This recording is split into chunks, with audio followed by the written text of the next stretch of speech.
Well, hello everybody. We are here to do another monthly roundup. Today I'm going to be giving to you my December favorites, the things that I loved the most throughout the month. And can you believe that it's already the final favorites video of 2024? I feel like I say this every year, but where has the year gone? Where has this month gone? I was literally looking through the videos that we've posted for this month. We've been posting every day in the month of December, in case you didn't know. And I forgot what I posted. I was like, what did we do this month? I don't even remember. It's crazy. Sometimes the time just slips away. Yeah, so there we have it. The year is done, my friends. I've already posted my beauty favorites from the year, my yearly roundup. But obviously, with posting videos every day this month, there was lots of things that we played with, and there had to be the cream of the crop, the top picks from the month. So today, we are doing December favorites. We've got a small little roundup here, but I'm still very excited about it. So please do let me know in the comments down below anything that you have been loving this month. What have your favorites been? And let's dive right in. I have to address the elefante in the room, and that would be the hair. The hair. I've mentioned this a few times on Instagram. I've mentioned this sprinkled throughout the vlogs,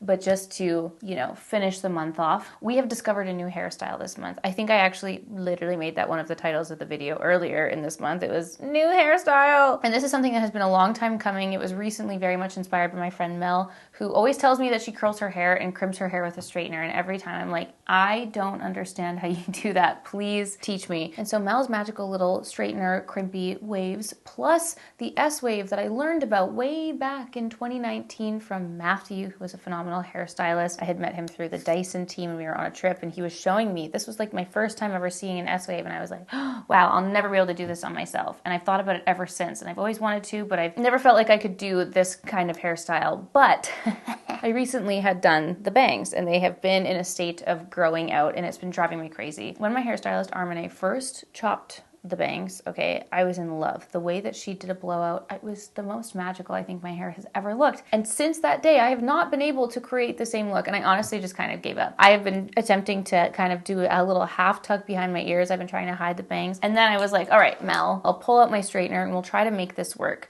So this is where this journey began. So I started doing the crimpies, and then that gradually turned into the little S waves. And I just have to say that this little GHD Platinum Plus straightener that I bought eons ago has been put to good use. Do I feel like I'm melting my hair off? Yes, I do every time I do this, but there's no way that I can explain to you how I do this properly. I took a few clips as I was doing my hair today, but basically I take the top half, I clip it up, I crimp the bottom sections of my hair, and I just run it through, do some little crimpy doodly doos. And then for the top half, I do the S wave. And again, I don't know how to explain this to you that can be helpful because I've been practicing it over the last few weeks, but you literally have to finagle and wiggle your hair into an S shape. And you hear this? You're not pulling it, you're patting the straightener onto it. Pat, pat, pat, pat, pat, pat, pat, tap, tap, tap, tap, tap. And it just stays. I feel like we have unlocked a new hairstyle, and it has saved me from the hatred of this growing out awkward bang length right now, because I can put a little kink in it. And so I'm still getting that little extra loop in my face, these little face shaping moments, but it's not falling and stabbing my eyeballs like it has been so often every time I try and do like a curled blowout look. So this has saved my bangs. This has saved me, and I look forward to my hair growing back out because I can continue doing this, and it kind of gives the look of bangs without having to re-chop the bangs. Do you catch my drift? I am so thrilled about this. I almost never straighten my hair, almost never use a straightener, so this was such an exciting new hairstyle to be doing. I'm thrilled. What do you guys think of the new hairstyle? It's giving kind of like 70s vibes. It's giving that like nice, natural, lived-in wave that I love to do so much. And I am ecstatic about this. And now I just want to mention what I use when I'm done, because I do think it's important to add some volume. I do put a little bit of a mousse in. I don't know if that makes a huge difference though. What does make a difference is a texturizing spray. This is the one I actually got from Armene. This is the Joico Body Shake Texturizing Finisher for plush volume for fine to medium hair. So this little guy right here, this makes such a difference just in terms of that texture and making it so that it doesn't fall flat. I think this helps, and it also helps the bangs kind of stay put too. I just do a little spritz there, a little bit of really fine hairspray, and that's how I've been doing my hair pretty much all month long, and it has changed my life. I'm so happy. I absolutely love finding new hairstyles that are easy to do, quick to do. Even though this one had a bigger learning curve, it's so easy to do this. So anyway, that's the new hairstyle. big favorite from this month. Definitely going to be rocking this going into the new year. So thrilled about that. For a skincare favorite, I actually have to mention that I've been using a new night cream, and I actually got this from one of my Cult Beauty orders, whom I loved and worked with all year long. So Cult Beauty, love you so much. This is the Laneige Cica Sleeping, is it Cica? Kika? Now I'm going to read you the description on the back of this because it says, put your stressed skin to bed. Specifically formulated for sensitive skin, this gentle, non-comedogenic formula provides calming benefits for tired, stressed out skin caused by external aggressors while you sleep. It moisturizes, soothes, and softens the skin. This is right up my alley. The even longer description that's online, I was like, that is for me, that is for my face. So this is something that I have added into my winter skincare lineup right now. It says to use as a last step on top of your moisturizer. I've done that, but I've also just worn it by itself, and I feel like it's beautiful. And it's rare that I find a new night cream that I like. I've been using my same favorites for quite a long time now, so I always get a little bit nervous to test the waters and try something new, but I've been loving this. Love the color, love the smell, very fresh. Very beautiful. It also says hypoallergenic, which is great. I have very, very sensitive skin and I react to many things. So this has been beautiful if you're looking for a new, very hydrating, moisturizing, sleeping mask vibe to try. This is beautiful. And alongside that, one of my go-to products always for very dry winter skin, I have the world's driest lips and one of the best lip moisturizers that I have ever used, the Tatcha Kissu Lip Mask. Now, this is a favorite that I've had for many years prior to this, but I just have to give it a call out, especially going into winter, because this has been a staple. This is on my bathroom counter, front and center, next to my toothbrush. This is going on morning and night, and it is so juicy. It's one of the best moisturizing, hydrating lip masks ever.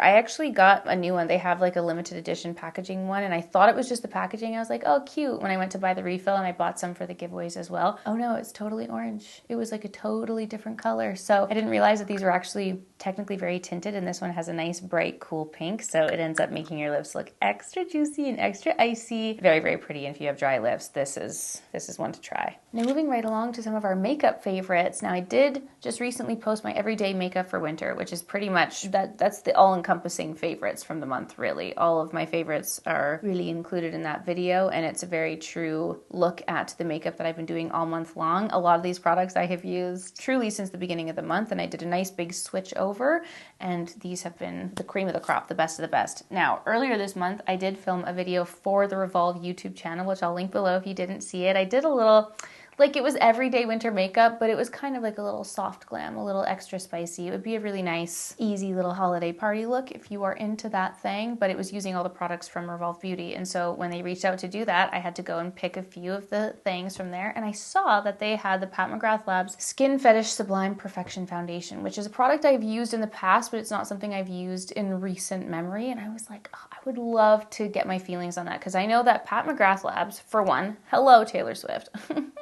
And her red lip forever, the queen, the mother of makeup. So many people love her products. It is like the best of the best top pick of so many people. So sometimes I like to go back and see like, oh, how do I feel about that? I forgot. But I ended up getting the shade Light 3, and it is a perfect match for my very pale winter skin. And it is love at first sight. I have been using this since I picked it up when I filmed that Revolve video. I don't remember what day that was, but it was like earlier on in December. They ended up posting it quite a bit later. And I've had it in my everyday makeup pile since. I've pretty much been wearing this every single day. It is gorgeous. It looks totally natural. It's light to medium, buildable finish, and completely undetectable on the skin. So definitely one to try if you just love that really flawless, natural skin finish look. It is beautiful, beautiful. Love the packaging. Very nice. Huge favorite from the month. And again, if you wanted to check out that video I did for Revolve, I'll link it below. I wasn't planning on mentioning this since it's only been the last like 5 days, but I thought I would just let you know towards the end, because I got a PR package of the new shades, all the shades of the Merit blushes, the Flush Bomb blushes. And I have loved the Merit blushes in the past. Stockholm and Mood, I believe, are the two shades that I have kept in my makeup collection and loved in the past. So I was very excited to see the new shades. I couldn't decide which ones I liked because there were so many pretty colors. They're really in my preferred color family, and then they have some really nice bright ones as well. But I actually don't think this is one of the new shades. I think they had this shade, but it was one I hadn't tried before. So this is the shade Beverly Hills. It's the blush I'm wearing now. Very much along the lines of that favorite tone tone of mine where it's kind of like a light pinky mauve shade. Very pretty, very natural. And you know, I live in Nude Sticks Bareback, which is one of their Nudies matte blushes, which is not like a true matte matte. It's not blurring or anything. It's more of that natural matte skin finish, where this one is very juicy. So if you really like that intense juicy lip and you like to just have that really, really glowy finish to the skin, this is very pretty. I love the look of the packaging. The gold is so nice. I remember the days when it was that, was it blue or purple? Was it in between? Anyway, you guys remember the old Merit packaging. I love that they switched to the gold. However, I will say, I'm very clumsy with this. I don't know, the lids seem very, very flimsy to me, and every time I put it in my drawer, I'm like, ugh, I feel like I'm gonna break this so easily. Obviously, it hasn't happened yet. It might not be a thing, but I just thought I would call that out in case you're very not particular with your products. This might be a soft girly. I don't know. Anyway, Beverly Hills has been a very recent favorite in addition to the lineup. Now I have to mention this because I realized every single makeup video that I posted this month included this. Even my full face of Huda Beauty, all the makeup videos, and any really intense glowing moments that I had this month were thanks to this. This has been solidified as my favorite cream highlighter ever, down to the formula, the shade, the packaging, everything about it. The Victoria Beckham Pearl Reflect Highlight. It's perfection. I have no other words to describe it other than it's that perfect in-between of a cream highlight and a liquid highlight. It's like wet and juicy and gooey, but there's no chunky bits. It just looks like the most natural glow on your face ever. When I take a flash photo, like my little New Year's Eve getting ready makeup look, it just makes your skin look phenomenal. Can you see my highlight right now? Like, this isn't me. This isn't my skin. I have nothing to do with this. This is all the Pearl highlight. It's so, so gorgeous and so satisfying. So satisfying to behold, and I love everything about it. It is such a favorite, and finishing out the year of 2024 with acknowledging that this is my favorite highlighter that I have ever used. And that's a big statement because we've used a lot of highlights. That's the best. All right, we've got to talk about it because this has been a great month for brows, and this is the Valentino Brow Trio in the shade Taupe. And this is it's a brow trio. There's 3 parts to it. We have one little spoolie section here. We've got the pencil here, which is quite a wide, thicker pencil, which is not my normal favorite, but I've really come to appreciate this. And then a lovely pen here, okay? So my process with this is I take the spoolie, I brush my brows, then actually, it doesn't matter. I'll do either of these. Let's just go with the pencil. I use the pencil to fill in the outer half of my brow. I just draw on the lines. Then, towards the inner half of my brow, where I like it to be a nice sparse, feathery look, I use the pen. And it's perfect. It's not too pigmented. It's not too light. It's the perfect, displacement of pigment and color. It looks so natural on the brows. I feel like I've had such a good brow month thanks to this. It's nice and long and girthy. It's thick and girthy, so it's really easy to hold, and it's just, I couldn't believe it. Melissa Herkman posted this on her Instagram story and was like, this is my favorite brow pencil to keep in my kit, and I was like, Melissa, say less. I am sprinting to go buy that. Ordered it immediately, and it has been love ever since. Now, I have a theory about this, and this is a big, big statement because there have been many, many fine tip brow pencils that I've used in the past. And over the last month, I don't have sparse brows by any means, but I feel like, I don't know if this is just a placebo effect or if I'm making this up or if it's actually happening, but I feel like my brows have gotten thicker over this month, and I realized, is it because I am using this very, very soft little pen to fill the inner bits of my eyebrows and I'm not stabbing it with a sharper brow pencil? I feel like my brows have been growing. I had this realization that I thought by using these fine-tipped, kind of harder pressure brow pencils, was I thinning my brows? Was I turning my brows bald? I don't know. This is just a feeling that I've been having, but this has been such a joy. And the color match is perfect. Okay, I had to mention this because this was another product that I got when I filmed the Revolve video. I had ordered this off of Revolve. I didn't actually end up using it in the video, but I have worn it almost every single day since. This is it's a very long name, sorry. It's the Pat McGrath Labs Lip Fetish Divinal Lip Shine in the shade Divine Rose 2.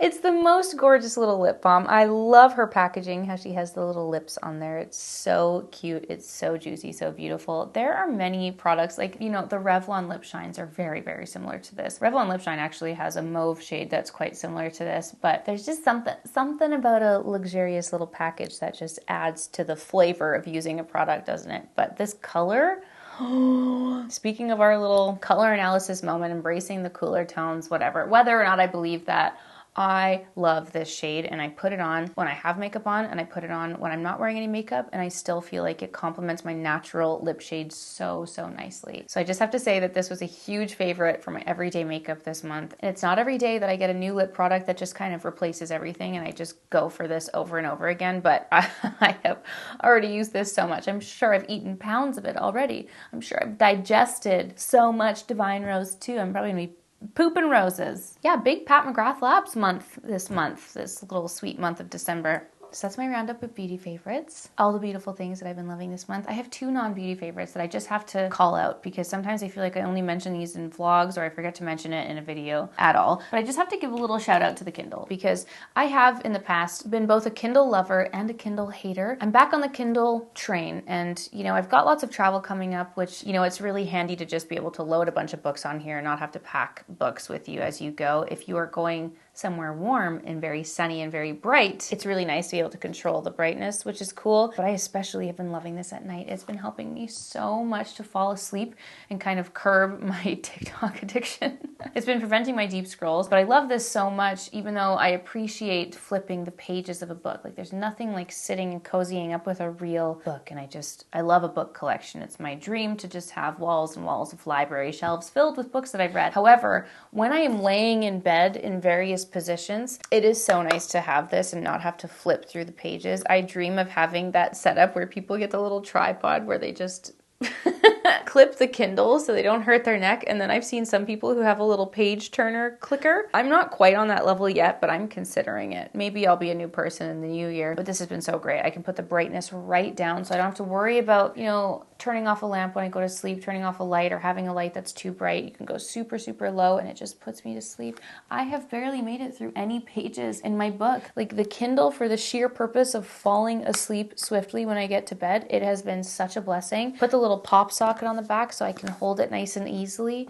And it's been so great. I've really enjoyed having the Kindle back in my life. And I know that I mentioned this in a vlog, but I just thought I would put it in a little monthly favorites because especially during these hot girl winter seasons, when life gets very busy around the holidays, like there's not a lot of sleep happening. So at least if I can try to fall asleep quickly and not sit on my phone for hours before bed, that's a blessing. So the Kindle is back in my life. I have been trying to reread ACOTAR, Court of Thorns and Roses. Yeah, I fall asleep pretty much after I read like 4 sentences, so it's not going so well, but it is knocking me out. And the brightness adjustment for trying to fall asleep, excellent. Excellent. Now, I just want to say I intend to speak about this a lot more in the new year and like show you guys my outfits and plan outfits and all that. But I just have to say that I have been so blown away by a new piece of clothing in my closet. And it's actually something that I've had for quite some time. And I think at one point I had posted them on my Depop. I was like, I hate these pants. I never want to wear these pants. I had worn them once on the plane and I got like, it's so slippery. It was such a terrible flying experience and I couldn't get comfortable. And so I had this like secret hate for them. But then I have so come to appreciate an elasticated pant. And this is also thanks to Alison Bornstein because she was the one who in my first styling session that I did with her, I was like, I really want to have a nice put together airport outfit. And she's like, you should consider like not sweatpants, but like a nice black pant, whether that be silk or wool or something. She had suggested the wool pants from the Row, the gala pant. I ended up finding these ones on Revolve. These are from the brand Enza Costa. And there's a few other versions that I've seen that are a little bit less expensive than these. There's a few that are wildly expensive, but ultimately I love the little satin sheen on these, but they're just elastic pants. It started out as like wanting a go-to airport outfit, and they have since become such a staple in my closet. I don't know what happened over this last month. It's been like the last month and a half. And again, it's one of my New Year's resolutions, if you will, is to actually take pictures of my outfits because there are so many days where I get dressed or I go out or I do something and I don't document it whatsoever. So when I tell you that like I have been living in these pants, I have nothing to show for it. Note for the future, just know that you're going to be seeing a lot more of this style of pants because, oh my gosh, they've just unlocked a new chapter in my styling category, and I simply had to mention it to you because I don't feel like I've mentioned this at all or enough in any of the vlogs or anything, and they are so great. You can wear these with flats, you can wear these with heels. It just makes me feel so much more put together, yet you feel like you're wearing sweatpants. I wear this with my little Jenny Kane Cooper cardigans. I wear it with a little jacket, wear the t-shirt. Oh, I don't know where these pants have been all my life, and it seems like so many brands are coming out with so many great options and so many different colors. Oh, no, I'm obsessed. I'm obsessed. This is like a new fashion staple for me. I'm going to link these ones below, and I'm going to link a few other options that I've seen. Obviously, a huge thanks to Alison Bornstein for originally bringing those to my life, and I'm so sorry that it's taken me all this time to actually embrace it in my closet, but game changer. Oh, speaking of clothing, I'm sorry, I didn't even acknowledge my sweater. Also so funny because I posted my November beauty favorites in my beautiful new little red cardigan, and then I just got this. This was a really beautiful gift from the Holt Renfrew team. They sent it to me from the brand White & Warren, which I actually have, like, one of my favorite crew necks is from White & Warren. So thank you so much to Holt Renfrew. This is gonna be my Christmas sweater. It actually fits so nicely. Totally forgot to mention that, but now that we're here, ending last month in red, and we're ending the final favorites of the year also in red. Maybe this will be an ongoing theme for favorites videos. We wear red. Ooh, I just saw the new season of The Empress came out. Very much looking forward to that. That is going to be my binge watch for the holiday. If you didn't watch the first season, you do have to watch it with subtitles. And I don't even remember when the first season came out, but I loved it. I was obsessed with it, and I was so sad that there wasn't immediately another season for me to watch. So the new season just came out, season 2. Ooh. So I'm going to be watching that. I think I need to watch the last few episodes before I start that again. We already had our whole chat on Baby Girl. If you missed that, please go back and watch that vlog. It was an LOL moment. If you want a little chuckle, you can go watch my review on Baby Girl. And yeah, nothing else to report, really. My friends, can you believe it? The month is over. We have one more final vlog of Vlogmas going live tomorrow, which I hope will be a very Merry Christmas Eve to those who celebrate. And then that'll be it from me until the new year. So thank you so much for being here. I hope you guys enjoyed my monthly roundup, my top of the top picks and faves from the month of December. Thank you so much for hanging out with me all month long, you guys. I can't believe this year's Landmas is almost done, and this is my final favorites of 2024. I love you all. Thank you so much for being here and for watching, and I'll see you all tomorrow for our last video of the year. Bye!